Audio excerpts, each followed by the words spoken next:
Je crois que c'est moi qui pose encore les questions. Oui, non, elle est rhétorique. Elle est rhétorique. Est-ce que N'Djamène là peut aller à l'extrême nord et il s'installe il s'installe sans obtenir l'aval de ceux qui sont sur le territoire. Je suis sous le règne de la loi, monsieur. Mais la loi dit quoi? Puisque vous la loi camerounaise dit ceci, le préambule de la Constitution. Tous les Camerounais sont égaux en droit et en devoir. Je prends l'exemple de mon ami Koumvondo, qui a choisi de s'installer dans la Damawa. Il y est même élu. Il a acquis le terrain sous le règne de la loi de la République. Ouais, non, il vit à la Damawa. Est-ce qu'il a acquis un terrain là-bas? Il a acquis un terrain. Je ne sais pas s'il a acquis. Je ne sais pas. Il a conquis un espace. Mais attendez, un exemple, petit pays que tout le monde connaît. A acquis un terrain de 3 hectares à Bouddha. C'est un chanteur camerounais que tout le monde connaît. Il vit là-bas, et il vit à Bomono, il vit à Douala. C'est pour vous dire qu'il y a une loi. Il n'y a pas de. Il n'y a pas. Il sera chef traditionnel à Bouddha, petit pays. Est-ce qu'il peut être chef de quartier, oui? Non. Oui, je dis bien. Chef de quartier, oui. Être chef traditionnel? Non, pas traditionnel. Non. Mais pourquoi pas? Pas traditionnel. Non. Il y a une différence. Il y a une différence entre un chef traditionnel, détenteur de tradition, et un chef administratif. C'est pas la même chose. Le chef traditionnel a un pouvoir mystique, un pouvoir qu'il détient de sa famille, sa généalogie. Moi, ça n'a rien à voir avec le chef administratif. J'insiste sur la question. Peut-être après vous, Maître Biliga pourra également répondre à cette question. J'insiste sur la question. Comment est-ce qu'on peut concilier aujourd'hui au Cameroun le droit au sol et l'hospitalité républicaine? Comment défendre son patrimoine culturel sans donner l'impression de rejeter des compatriotes qui investissent, qui vivent quelque part? C'est pour ça que je vous ai dit que la notion de territoire ne peut pas être diluée dans le discours populiste de M. N'Djamène. Il n'y a aucun discours populiste. Pourquoi? Vous vous souvenez, il y a une affaire du côté de Dibombaï là-bas où un député dit qu'il avait trouvé un terrain vierge qu'il a acquis. Et aujourd'hui, on sait ce que ce terrain est devenu. Il n'y a pas de terrain vierge dans la simple mesure que si la loi consacre la libre installation des citoyens, cette libre installation est conditionnée à un ensemble d'éléments.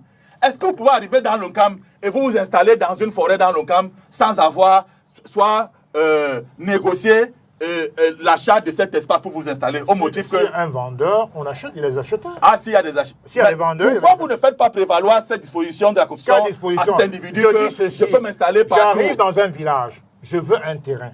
Je veux voir un vendeur qui me propose... Non, vous ne devez pas voir un vendeur, c'est la malhonnêteté. Non, vous vous installez.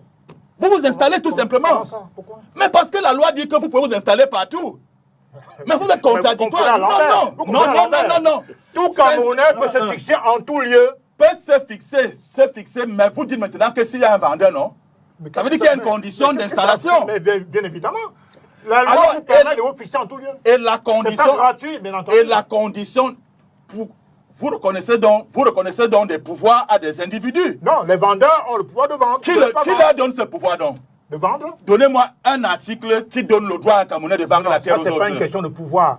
Quelqu'un a un terrain, il peut le vendre. Je vous pose la question, Maître Lavoisier. Est-ce qu'il y a une disposition de la loi qui donne le pouvoir à un Camerounais, puisque la terre appartient à l'État? Puisque la terre appartient à l'État, le droit donc de vendre la terre aux autochtones, on peut s'approprier cette terre. Mais c'est pas possible. C'est pour ça que le titre foncier existe. Je dis... On peut devenir propriétaire.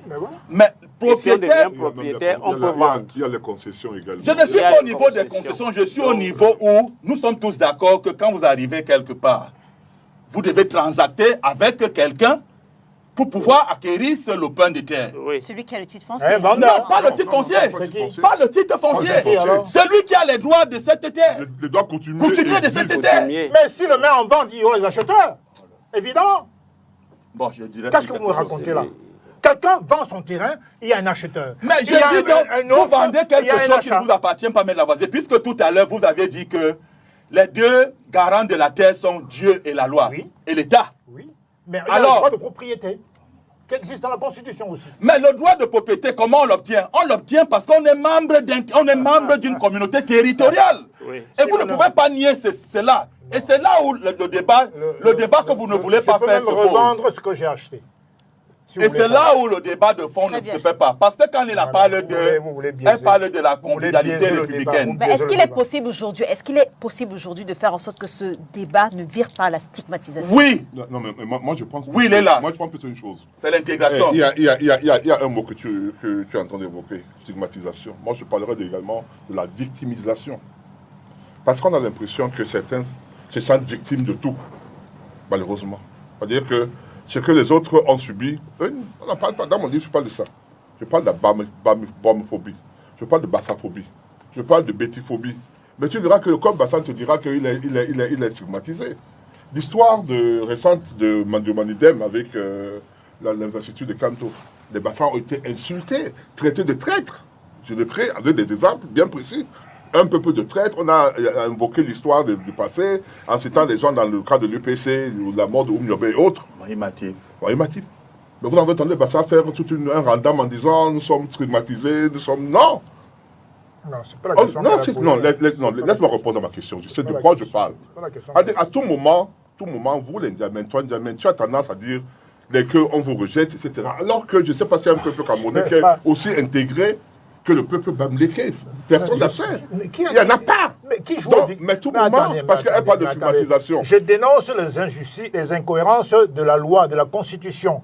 Les gens... Vous pouvez me laisser parler aussi. Vous avez quelqu'un qui a un terrain qui veut le vendre. Il y a donc un acheteur. C'est la loi, le contrat de vente qui stipule ça. Il y a un notaire qui valide la vente. Vous n'êtes pas les seuls acheteurs. Les gars du nord ou du sud-ouest. Et où est le problème? Alors, pourquoi vous en parlez comme ça? Pourquoi on parle de victime? Victime de quoi? La victime. Je repose la question. C'était fait exprès. En début d'émission, on a pu voir la vidéo de la marche. Je repose dans la question, comment éviter que le débat posé, les questions posées en ce moment ne virent à la stigmatisation, comme on a pu l'entendre dans la vidéo. Que chacun respecte ses droits, aussi simple que ça. Que chacun reconnaisse sa place. Lorsque moi je suis à Douala, je ne rêve jamais, par exemple, d'être, je sais pas quoi, d'être maire de Douala. Aussi simple que ça. Je sais que comme étant du littoral, je peux être maire, je suis président du conseil régional. Pourquoi pas? Parce que je suis du littoral. Mais je n'irai pas, si je suis à Bafoussam, rêver d'être président du conseil régional. Mais je pense que chacun doit connaître sa place, sans qu'on ait l'impression que lorsqu'on ne vous donne pas tout, ça veut dire qu'on ne vous aime pas. Je dis non. C'est ça que je dis, M. Ndiamène. Vous n'avez aucun problème, je ne parle pas dans mon livre, il faut le dire également, de tribalisme, parce que mon neveu, Horla Martin, avait dit que dans leur famille, on ne pose pas les gens de Bamléké. Tu en as fait toute une histoire.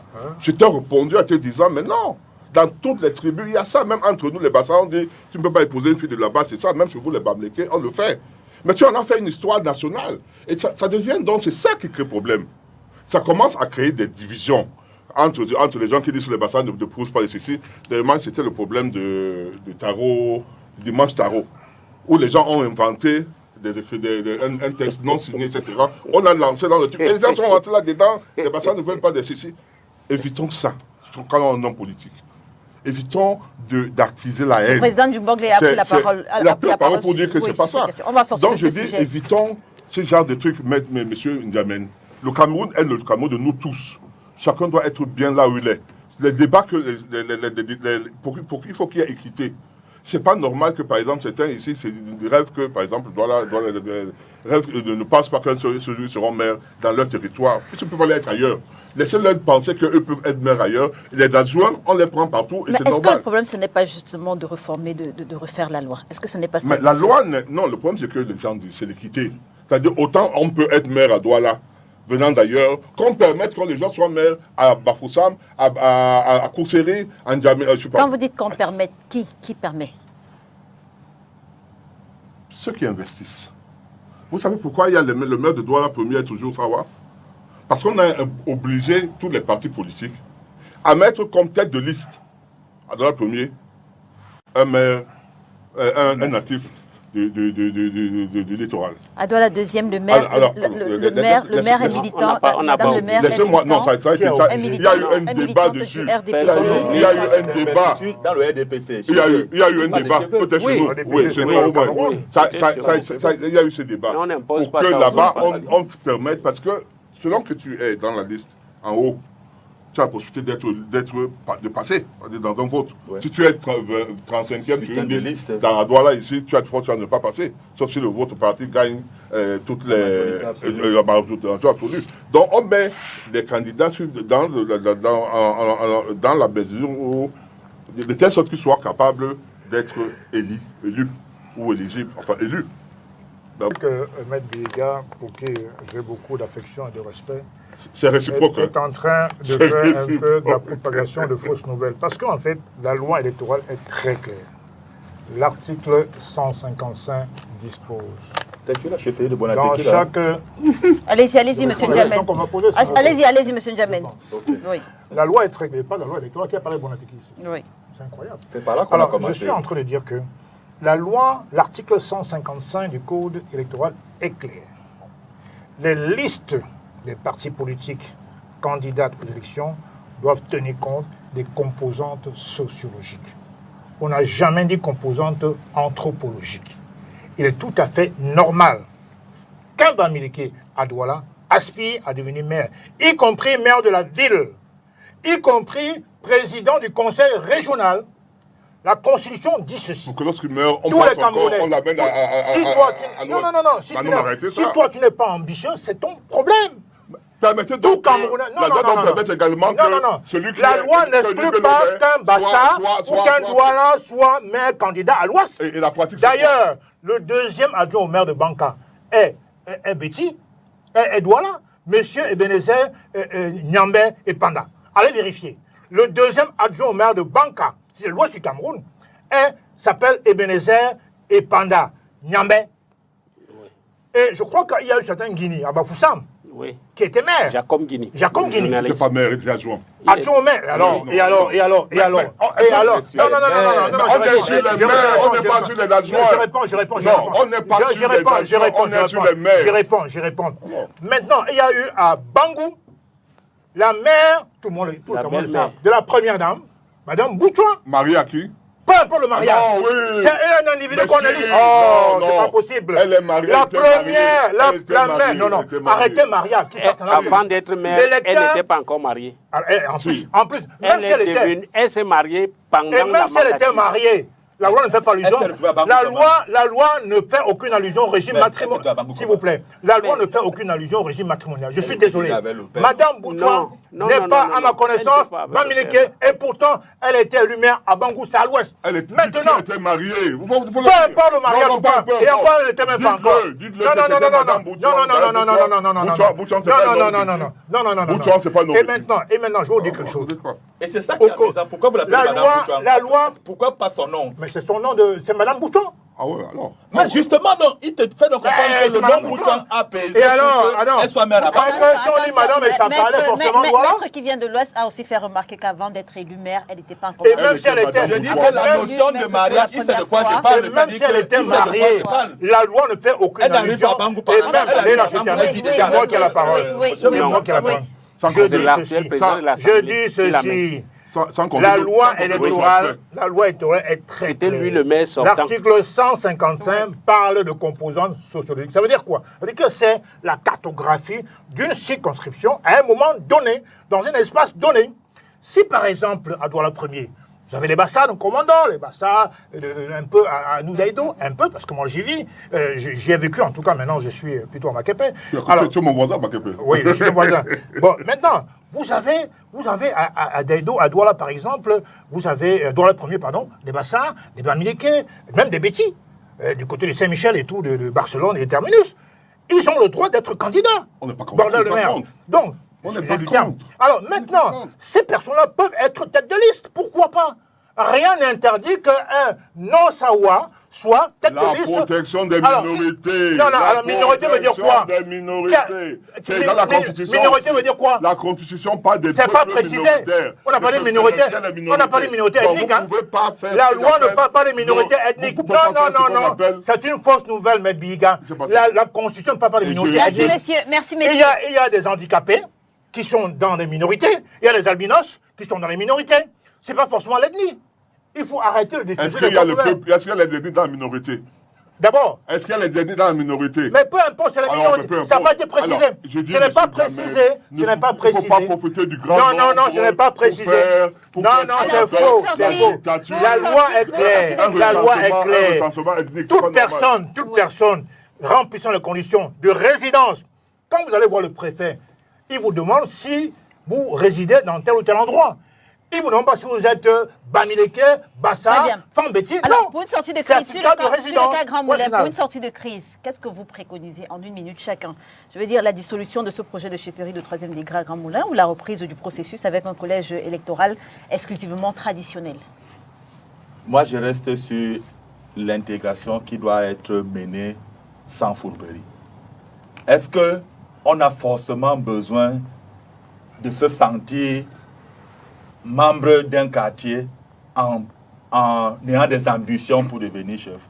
On peut s'intégrer dans un quartier, on peut s'intégrer dans un village sans forcément revendiquer, c'est-à-dire ce que les natifs considèrent comme la part qui leur est due. Moi, c'est ce que je suis en train de dire. C'est-à-dire que cette pression qui vise à détruire les ontologies, parce que c'est de ça qu'il s'agit, détruire les ontologies. Et briser les ambitions. Oui, c'est-à-dire que quand vous arrivez... Non, moi je préfère rester là sur ce que j'ai dit. Détruire les ontologies.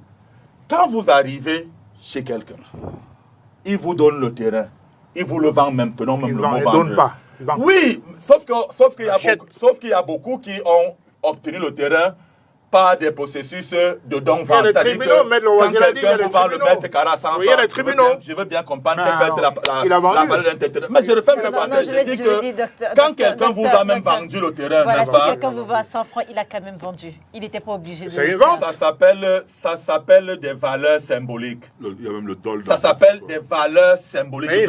Je préfère qu'on se limite à ça parce que là, aucun homme ne peut évaluer de manière objective combien coûte le mètre carré. Vraiment, dans les notions de vente, là, moi, en tant qu'anthropologue, ça ne me parle pas vraiment. Mais il a quand même vendu. Il a vendu. Je dis, ça ne me parle pas en tant qu'anthropologue, parce qu'il y a même des gens qui ont acheté le terrain, mais n'ont jamais pu jouir de ce terrain, parce qu'on leur a dit, vous avez acheté, mais si vous êtes un homme, jouissez de ce terrain.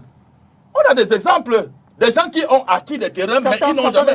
Donc, pour dire quoi? Si vous arrivez dans un territoire d'accueil, vous pouvez très bien vous intégrer. Faites taire vos ambitions. Faites taire vos ambitions et laissez aux enfants du coin la possibilité. Oui, la République tient également compte des territoires et de leurs spécificités. D'accord. Monsieur Ndiamé, sur la même question, pour une sortie de crise, qu'est-ce que vous préconisez? La dissolution de ce projet de chefferie de 3e degré à Grand Moulin ou la reprise du processus avec un collège électoral exclusivement traditionnel?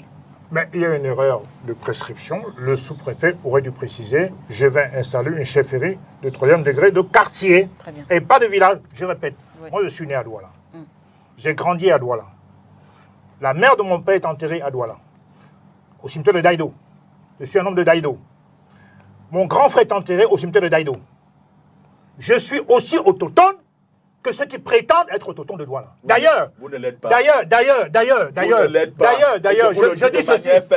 Vous n'êtes pas autochtone. C'est pas mon problème. Alors je dis, vous n'inventez pas l'autochtonie. Les autochtones de Douala. Vous n'inventez pas l'autochtonie. Vous êtes un migrant. Dans le mot autochtone. Vous êtes un migrant. L'UNESCO et l'ONU reconnaissent 2 peuples autochtones du Cameroun. Non, c'est faux. Permettez-moi. C'est faux. C'est faux. Arrêtez. Les Bassins arrivent à Douala les premiers. En quelle année? Les vrais. En quelle année? Ils sont arrivés avant le 12e siècle. Alors, et les Bassins en quelle année? Et les Douala en quelle année? Les Douala au 17e siècle. 1400. 600 ans après. 1400. Faux. 1400, 1500. Les Bassins sont les autochtones de Douala. Ils ne bavardent pas beaucoup. Les Bassins sont les autochtones de Douala. Ce n'est pas les Douala. Merci. Les Douala, tout le monde le sait, viennent du Congo. Ça, c'est l'histoire.